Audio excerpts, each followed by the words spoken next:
ETF index mutual funds నేర్చుకుని stock మార్కెట్లో రాణించాలనుకుంటున్నారా? వెంటనే ఈ నెంబర్కి కాల్ చేయండి.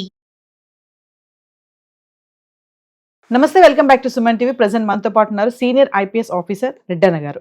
నమస్తే సార్. నమస్కారం. సార్, ఇప్పుడు అమెరికా ఇజ్రాయెల్ యుద్ధం ప్రభావము మరి వేటి పైన పెరుగుతుంది అంటే ఆ సెక్టార్స్ పరంగా చూసుకుంటే ఏ రంగాలపైన ప్రభావితం చూపిస్తుంది?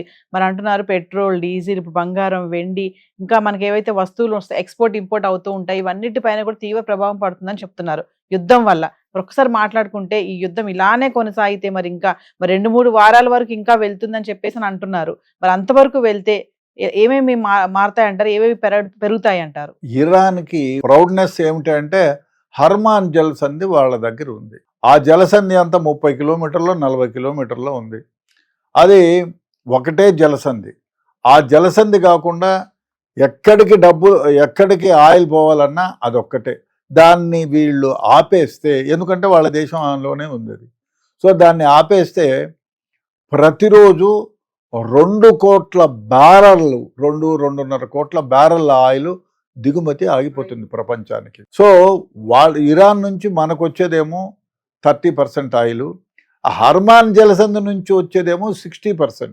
అంటే మన దేశానికి దిగుమతి అయ్యే క్రూడ్ ఆయిల్ మొత్తంలో 60% మనకు హర్మాన్ జలసంధి నుంచే వస్తుంది. కాబట్టి యుద్ధం ఇప్పుడు మన దగ్గర మిగతా చాలా దేశాల్లో ఈ క్రూడ్ ఆయిల్ నిల్వలు దాదాపు 2 నెలలు అంటున్నారు. 5 వారాల నుంచి 2 నెలల వరకు మనకు ఆయిల్ రావచ్చు. లేదు అంటే మనకి ఇజ్రాయిల్ నుంచో లేకపోతే వేరే దేశాల నుంచో మనం ఇంక పెంచుకోవాల్సి ఉంటుంది. కాకపోతే ఎక్కువ రేట్ పెట్టాల్సి వస్తుంది. ఎందుకంటే ఈ హర్మాన్ జలసంధి నుంచి వస్తే మనకి ఇప్పుడు $72 $70 మనకు దిగుమతి అవుతా ఉంది బ్యారెల్. అదే మనకి చుట్టూరా తిప్పుకొని వస్తే ఫ్యూయల్ ఖర్చు అవుతుంది, ట్యాక్సులు ఖర్చు అవుతాయి. సో ఆ విధంగా ట్రాన్స్పోర్ట్ ఎక్కువ అయిన దానివల్ల $100-120 వరకు కూడా ఒక బ్యారెల్ పోతుంది. అందువల్ల ప్రపంచం మొత్తానికి కూడా దాదాపు 80% ఇదే జలసంధి నుంచే ఆయిల్ వస్తుంది. కాబట్టి ప్రపంచం అంతా కూడా కమాడిటీస్ విపరీతంగా పెరిగాయి.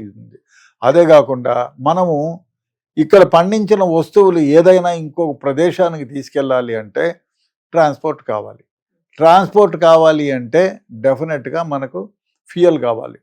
ఫ్యూయల్ దొరకనప్పుడు కానీ ఫ్యూయల్ రేటు పెరిగినప్పుడు కమాడిటీ రేటు విపరీతంగా పెరుగుతుంది.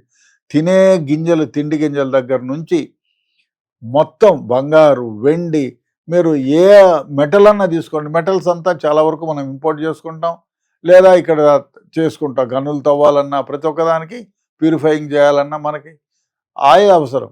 సో ఆయిల్ కొరత, రేటు పెంచడం, కొరత కలగడం వల్ల అన్ని కమాడిటీస్ మీరు తినే గింజల దగ్గర నుంచి ప్రతి ఒక్కటి మీకు రేట్లు పెరిగిపోయి. ఎందుకు పూనాలో మీరు పేస్ట్ తయారు చేస్తారు, ఆ పెట్రోల్ రేటు, డీజిల్ రేటు పెరిగితే వాడు 10% 5% రేటు పెంచుతాడు.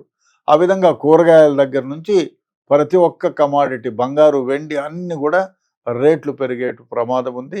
ఇప్పటికే ఐ థింక్ 1 వీక్ 2 వీక్స్లో మనకు ఆ ప్రభావం కనపడుతుంది. మనకే కాదు మొత్తం ప్రపంచం పైన ఈ కమాడిటీ రేట్లు పెరిగేదానికి ఆస్కారం ఉంది, పెరుగుతాయి కూడా. అదేవిధంగా స్టాక్ మార్కెట్ అతలాకుతలం అయిపోయింది, సర్వనాశనం అయిపోయింది. బంగారు, వెండి ఇట్లాంటి మెటల్స్ ఏమైతే ఉన్నాయో ఆ దినదినంగా రేట్లు పెరుగుతాయి. ఇప్పటికే విపరీతమైన రేట్లు. 3 years బ్యాక్ ఎంత ఉందో దానికి 100% కాకుండా 200% రేట్లు పెరిగిపోయినాయి. సో ఆ విధంగా ఖనిజాల రేట్లు పెరిగినాయి. ఆ విధంగా భారతదేశం మీదే కాదు, మన దగ్గర ఉన్న ప్రతి కంట్రీ, అంటే చుట్టుపక్కల ఉన్న ప్రతి కంట్రీ, ప్రపంచంలో ఉండే ప్రతి కంట్రీకి కూడా ఈ కమాడిటీస్ రేట్లు విపరీతంగా పెరిగిపోతాయి. అంటే సార్, అసలు ఒక విషయం చెప్పండి, ఇరాన్ టార్గెట్ ఏంటి అసలు? అంటే సుప్రీం లీడర్ చనిపోయాక కూడా తర్వాత నెక్స్ట్ వచ్చే ఎవరైతే లీడర్ ఉన్నారో ఆయన కూడా చనిపోయాడని వార్తలు రావడం చూస్తున్నాం. అయినా సరే దాడులు ఆపకుండా ఇరాన్ మరింతగా అమెరికా పైన ఎందుకు ఇంత టార్గెట్ చేస్తుంది? అసలు వాళ్ళ గోల్ ఏంటి? అంటే వాళ్ళు ఏమిటంటే మమ్మల్ని అనవసరంగా కిలికినారు.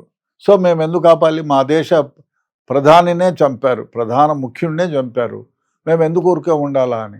అదంతా అంటే వాళ్ళు చెప్పేది ఏమంటే మా దగ్గర ఇప్పుడు వాడిన ఆయుధాలు చాలా సింపుల్ ఆయుధాలు, పెద్ద ఆయుధాలను మేము ఇంకా బయటికి తీయలే, అవన్నీ లోపలనే ఉన్నాయి. సో అవన్నీ బయటికి తీసి మేము అమెరికాని, ఇజ్రాయిల్ని, ఫ్రాన్స్ని కానీ మిగతా దేశాలు ఎవరెవరు, బ్రిటన్ కానీ జర్మనీ కానీ ఎవరెవరైతే వాళ్ళకి సపోర్ట్ చేస్తారో వాళ్ళందరినీ అంతం చేస్తాము. అమెరికన్ ప్రెసిడెంట్నే చంపేస్తాము అని ప్రబలకాలు పలుకుతున్నారు. బట్ చూడాలి మరి వాళ్ళ దగ్గర ఏమేమి సామాగ్రి ఉంది, ఆ ఆయుధ సామాగ్రి ఎంతవరకు వాళ్ళకు ఉపయోగపడుతుంది. ఇంకోటి ఏమంటే వీళ్ళు సెకండ్ అటాక్లో ఆయిల్ రిఫైనరీని దేన్ని ముట్టుకోలేదు, కానీ ఎక్కడైతే వీళ్ళ స్థావరాలు ఉన్నాయో బేస్లు, ఎయిర్ బేస్లు అన్నిటిని కూడా అటాక్ చేశారు. ఫస్ట్ ఖుమైనీని అటాక్ చేశారు. ఖుమైనీ చనిపోయిన తర్వాత నిర్ధారించుకొని ఇమ్మీడియట్గా వితిన్ 5 minutes వాళ్ళు ఎక్కడైతే వైటల్ ఇన్స్టలేషన్స్ ఉన్నాయో ఇరాన్కి సంబంధించి అన్నిటినీ అటాక్ చేసినారు. చాలా వరకు 60% ఆఫ్ ఎయిర్ బేస్ల్ని వాళ్ళు అటాక్ చేసి దానిలో నుంచి నిర్వీర్యం చేశారు. కానీ వాళ్ళు పైన చేసుకుపోయినారు. మేము లోపల నుంచి మొత్తం అన్ని బయటికి తీసుకుంటున్నాము. We have more weapons. ప్రపంచానికి తెలియని వెపన్లు మా దగ్గర చాలా ఉన్నాయి. అవన్నీ ఉపయోగించి మేము అమెరికాని లొంగ తీసుకుంటాం, ఇజ్రాయిల్ని లొంగ తీసుకుంటాం. మొత్తం ఇప్పుడు ఎవరైతే 5 కంట్రీస్లో ఎయిర్ బేస్లు ఉన్నాయో, 6 కంట్రీస్లో యుఎస్ ఎయిర్ బేస్లు ఉన్నాయో, అరబ్ దగ్గర నుంచి, యునైటెడ్ అరబ్ దగ్గర నుంచి, దుబాయ్ దగ్గర నుంచి అన్ని స్థావరాలను మేము మట్టు పెడతామని చెప్తున్నారు. చూడాలి వాళ్ళు ఎంతవరకు, వాళ్ళ దగ్గర ఏం ఆయుధాలు ఉన్నాయి, ఎంతవరకు సఫలీకృతమవుతాయి, వాళ్ళ ఎయిర్ బేసుల్ని ఇజ్రాయెల్ కానీ లేదు అమెరికా కానీ మట్టు పెట్టగలదా చూడాలి.